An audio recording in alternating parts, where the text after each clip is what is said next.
The development of the electric vehicles, electric cars, and internal combustion engines and their vehicles and their powered machines occurred concurrently in the late 18th, 19th century, and both technologies had their origins around the same time. Yet today, there appears to be something that is forcing electric vehicles on humanity, despite the fact that the electric motor vehicle and electric cars have very expensive batteries and very expensive maintenance and very expensive retention costs. There is a thrust from some way, somehow, through governments, technology and advertising and social media, as well as the mass media, to drive humanity to adopt electric vehicles. Of course, the issues of environment and control and other things. And we realized that by 2040 there would be no internal combustion engines, if you consider the approximations that have been given by government officials and official targets. It is very clear that electric cars may seem to be the way of the future. But right now, at this point in time, there are still severe bottlenecks, huge problems, huge challenges due to severe unknowables and limitations of technology, because the cost of electric vehicle charging is on the rise, because the production and shipment of charging and recharging systems like the battery and the renewal of the batteries, as we have already seen, very, very expensive. It is very clear that even countries that have adopted these electric vehicles, they are facing battery waste problems, like in China, for example. And also, the boom in electric vehicles has been fueled by underpaid, underfed, slave-type salaried cobalt miners and rare earth miners all over the earth. There is also the inability of firefighters who are still struggling to defeat electric vehicle fires effectively. This is from car experts that say so. So, who is pushing this agenda for humanity to adopt electric vehicles? When you look at the matter of the rare earths, where they are found in the world, you know that you can see that China has over 40%, a little bit in Vietnam, in India, some in Africa and Russia, Brazil, as well as the United States. It's very clear when you consider the minerals that are used in electric cars compared to those in internal combustion engines, that the electric car demands almost 210 separate minerals, while the conventional car requires maybe 31, 32 minerals. But the idea that over 80% of these rare earths come from one source means that whoever controls China will eventually control the electric vehicle. The car is the only invention at this present time that has changed the world, and that has the capacity and ability to change the whole world.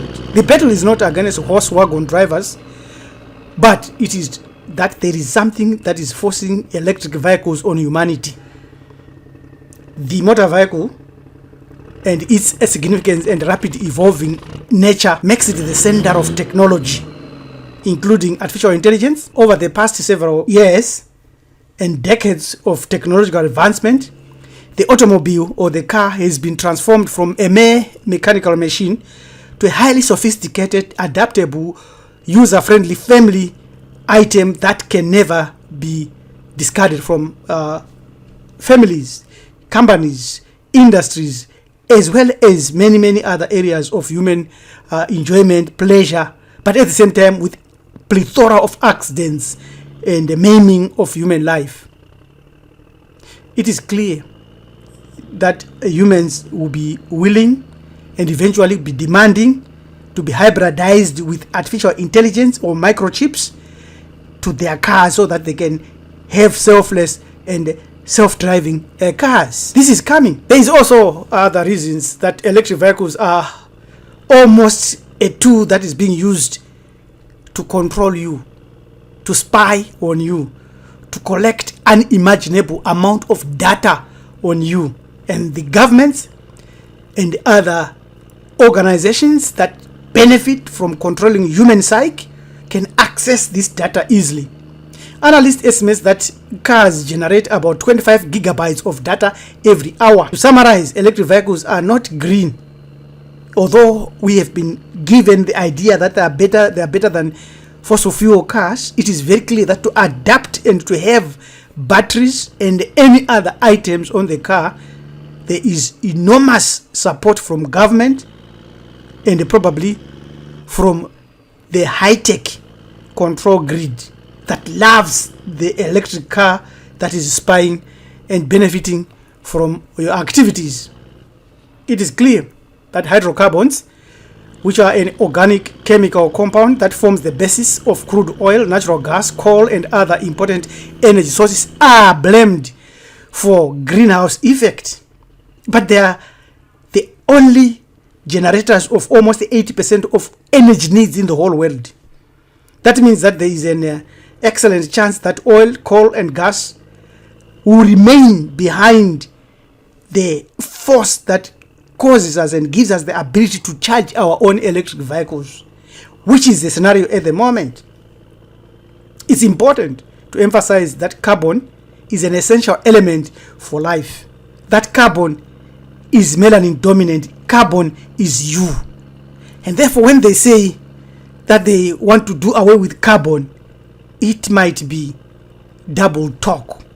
This is a fearsome scenario that even melanin dominant governments and African governments and other governments support this without going into details and knowing that carbon is found in all living things, and without carbon there would be no life on earth, no matter how you want to negotiate with it. So the elimination of carbon or carbon footprint may be a double speak that implies elimination of melanin dominant species, and the electrical vehicle may be a vehicle or a car for that, because something is forcing electric vehicles on humanity for a purpose. It would seem that electric cars are the future of automobiles. There is some truth about that in a few centuries ago, where there was uprising from wagon owners and horse owners and inn owners. Now, with automakers planning to meet government laws ending a new internal combustion engines by 2035, we realize that we are onto something that is very, very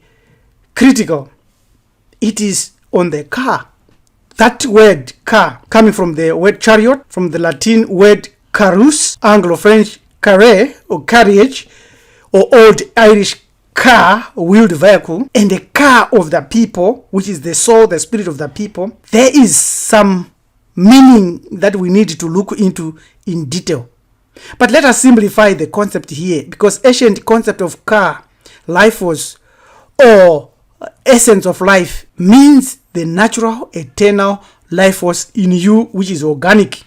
So in ancient Africa, when you say car, you are talking of a spiritual concept that represents the life force, the vital life force, or the essence of an individual, the carbon of an individual, which needs to be supported and sustained in a natural way.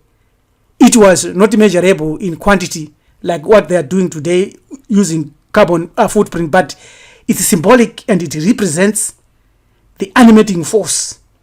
And in animism, if we bring animism here, the essential spirit of even those non-living entities, or the ghost in the machine, or that which is in rocks, and that which we combine to generate energy, the force or life force in technology, which is a natural force coming from unnatural forces. Now, think about it this way. The energy that powers and brings modern technology to life, say electric energy in your phone, the fuel in your car, the battery in your laptop, as well as the metaphorical consideration that comes from the term, the life force of non-living entities, as the technology like the car, which is seen in the life of carbon-based existence, which is part of us, within the person, within the individual, and behind us there is a larger and a bigger force that is eternal, that is organic, that is beyond time, beyond space. And at the same time, the car, now that we find in technology, opens up the door to something that is forcing electric vehicles on humanity. How is this possible? How can we combine the two, because they come from different worldviews? The car, which is your soul, consisting at the moment as we know it today from 9 entities or 9-fold aspects that constitute you minus your kati, the body, it will cause us to understand that something is forcing electric cars on humanity. Because in the electric car, you are like in a highly artificialized cell or cage or prison where you will be unknowingly allow the forces behind the governments and big techs to suck all your car or divine spirit or divine energy or divine spark, which these entities do not have. Otherwise, they would exterminate us all and kill us all, but they want to sustain us the way we sustain our animals that we eat, our crops that we eat, and they derive from us the energy to sustain and extend their lives, just as our offerings and rituals extend and are used to sustain the cars of those that passed on. So this is a simplified metaphorical way to draw a connection between ancient beliefs and modern technology, where we say drive your own car, charge your own car every day, maintain your own car every day, because our freedom and our soul is in danger from the agenda of those that want to reset the economy and those that are pushing for zero emission car sales. Like for instance in California, where they say by 2035 100% of cars sold there must be cars that do not emit any emissions. It is very important that you understand and we realize that our real battle is for our car. It is to sustain our own car from something that is forcing us to adopt electric cars to imprison ourselves. That's the real battle. Not for the car, C-A-R, but for your car. So how do you sustain that force? You have to note that there is nothing wrong with technological advancement as long as that technological advancement does not push you away from the natural into a soul-captured aspect of your existence. There are other technologies that are there today.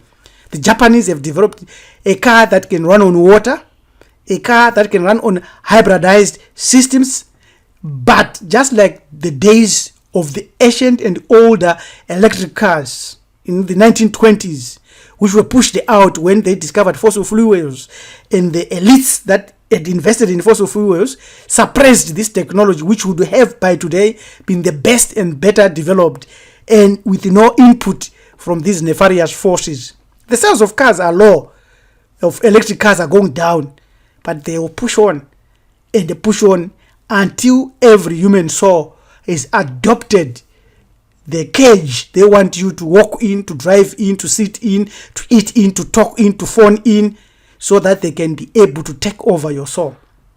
Your soul is easier to take once you adopt an electric car, because their gadgets and their frequencies and their tools will all be focusing on you and your soul and your dependency of knowing the divide between the natural and the non-natural will completely be blurred. And in the case of electric vehicles, it disappears completely because it will subsume all that you are. Soul capture and using artificial intelligence is in electric vehicles technology. You must counter this because without countering it, and the failure to counter it means that your soul is gone and your soul is captured. Your divine spark, your car, has been taken over by non-human biomachines. Yes, this is the something that is forcing our governments to force us to adopt and own electric vehicles so that Yaldabaoth can have all our souls. This is reality, and this is a shocker. You need to learn more, and you need to discuss this further and to dig deeper on how you can block all this, even if you are in an electric vehicle fully charged with sensors, cameras, and all the self-driving mechanisms. Yes, you can be able to conquer it by doing that which is beyond possibility. Yes, if you want to learn more, send us an email on join@marifado.com. This is your manager, Topi. Priest Jaraba LM to Mr. Kunkerem Jaganja saying, yes, Remember, something is forcing electric vehicles on humanity. We call that shatter Yaldabaoth. Stay away from that using that which is beyond possibility. Amen.